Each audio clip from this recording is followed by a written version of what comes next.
In a glass tower overlooking San Francisco Bay, a company with no real product was once valued at $9 billion. It was called Helios Labs, and it never actually worked. This is the story of how one charismatic founder, a few convincing spreadsheets, and a cult of belief turned empty code into one of the biggest financial frauds of the century. In 2017, Silicon Valley was at the height of its obsession with disruption. Investors were pouring billions into anything that promised to change the world. Every startup claimed to be revolutionary. Every founder claimed to be a visionary. In that environment, skepticism was seen as weakness, not wisdom. Into that world stepped Evan Cade, a soft-spoken 29-year-old with a background that sounded impressive but was difficult to verify. He said he had studied computational economics. He said he had worked on classified defense projects. No one ever checked too closely.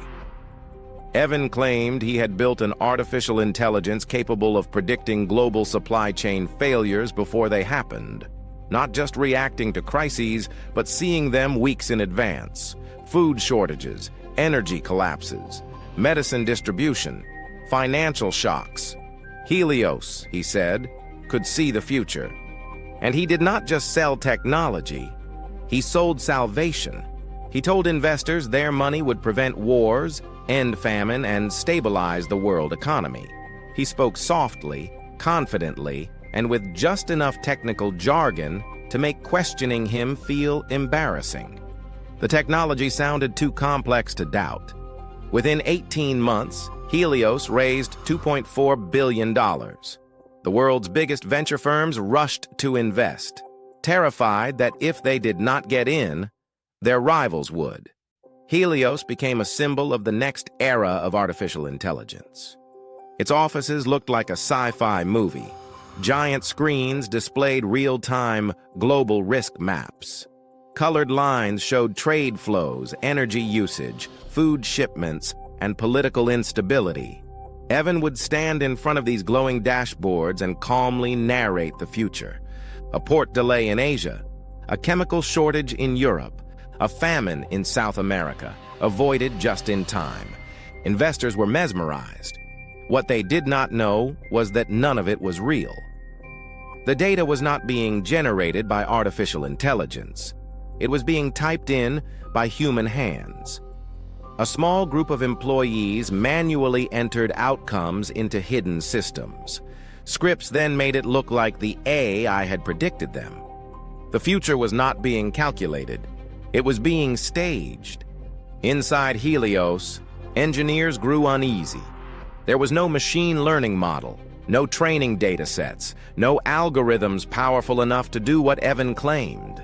The core of the company was empty, but the company was now worth billions, and telling the truth would destroy everything. By 2020, Helios was burning through $100 million every month. Private jets, luxury offices, executive bonuses, marketing campaigns, all paid for by investor money. Still, there was no real product. The board of directors did not ask hard questions. They did not want to know the answers. As long as the valuation kept rising, doubt was inconvenient. One junior data scientist tried to understand how the system worked. She followed the data. It led nowhere. Just hard-coded files, fake numbers, and scripted outputs. She reported it. She was fired. She tried to warn regulators. She tried to warn journalists. No one listened. Helios was too big. Evan was too admired. And the story was too good to ruin. Everything changed when a major investment firm demanded a full audit before committing another $1 billion. For the first time, Helios could not rely on glossy demos and carefully controlled meetings.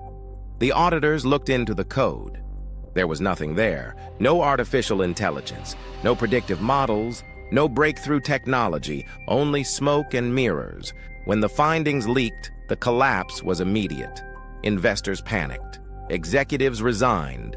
The valuation evaporated almost overnight. Evan Cade vanished. He was arrested weeks later in Costa Rica. In court, he said he believed the real technology would eventually exist. that he only needed more time, that the lies were temporary. But the truth was permanent. Helios had never been a tech company. It was a story investors wanted to believe, a story the media wanted to tell, a story powerful enough to turn nothing into billions. In total, $6.8 billion was lost. In Silicon Valley, the line between vision and deception is thin. But Helios showed what happens when belief replaces verification. Because when everyone wants to believe, no one checks the truth. And the biggest lies do not sound like lies. They sound like the future. What made Helios so dangerous was not just the money that was lost. It was the illusion it created. Thousands of employees believed they were building something revolutionary.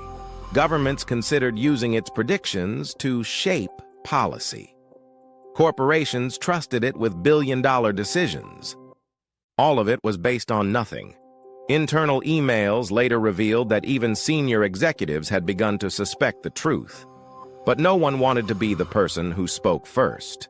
When everyone around you is making money, doubt feels like betrayal. Some engineers tried to quietly leave. Others stayed, hoping the real technology would eventually be built. Evan encouraged that belief. He told them they were just months away. He told them they were pioneers. In reality, they were trapped inside a fantasy. After Helios collapsed, investigators found that more than 90% of the company's reported data was fabricated. Projections had been copied from public reports. Global models had been created in spreadsheets. The AI was little more than a theater. The most shocking part was how long it lasted. Year after year, no one demanded proof. Investors trusted reputation. Journalists trusted press releases. The board trusted Evan. And Evan trusted that no one would ever look too closely. Helios became a lesson that Silicon Valley never wanted to learn. That innovation without verification is not progress. It is a gamble. And when billions are at stake, a gamble becomes a catastrophe. Evan Cade was sentenced to decades in prison, but the people who enabled him walked away. The investors wrote off their losses. The executives moved on to new companies. The system that allowed Helios to exist remained unchanged. And somewhere, right now, another founder is pitching another miracle, another deck, another promise, another future. Because in a world addicted to disruption, belief is often more valuable than truth. And that is what makes the next Helios not just possible, but inevitable. What went wrong at Helios was not just a single lie. It was a chain of small decisions that slowly became impossible to undo. At first, the fake data was meant to fill gaps. Then it was used to hide delays. Eventually, it became the product itself. Evan Cade did not wake up one day and decide to build a fraud. He started by promising something that was not ready. Then he promised it again and again. Each time the stakes grew higher and telling the truth became more dangerous. Inside the company, people sensed that something was wrong, but they did not know how deep it went. Some believed the real technology was almost finished. Others assumed someone else had built it. No one wanted to be the person who asked the question that could destroy everything. By the time anyone truly understood the truth, Helios was too big to fail and too fragile to survive. The investors who lost billions were not careless. They were experienced, powerful, and highly intelligent, but they were also competing with each other. In Silicon Valley, missing the next big thing is worse than losing money. It means losing status, influence, and reputation. That fear drove investors to trust without verifying. They saw famous names on the cap table. They saw glossy demos. They saw headlines calling Evan a genius. All of that created a false sense of safety. No one wanted to slow the deal down. No one wanted to be the skeptic, and no one wanted to risk being the only person who did not believe. So they invested in the story instead of the technology. Helios was not an accident. It was the product of a system that rewards bold promises more than proven results. Today, startups are still valued on potential, not reality. Founders are encouraged to sell dreams, investors are pressured to move fast, and the media is hungry for the next miracle. That is the perfect environment for another Helios to exist, because the next great fraud will not look like a crime. It will look like innovation. It will look like genius. It will look like the future. And by the time the truth arrives, the money will already be gone. But what is rarely mentioned is what happened next. Evan went to prison. But many of the executives who made millions from Helios quietly moved on. Today, some of them are running new startups. Some are advising investors. Some are building the next wave of technology. The fraud ended, but the careers did not.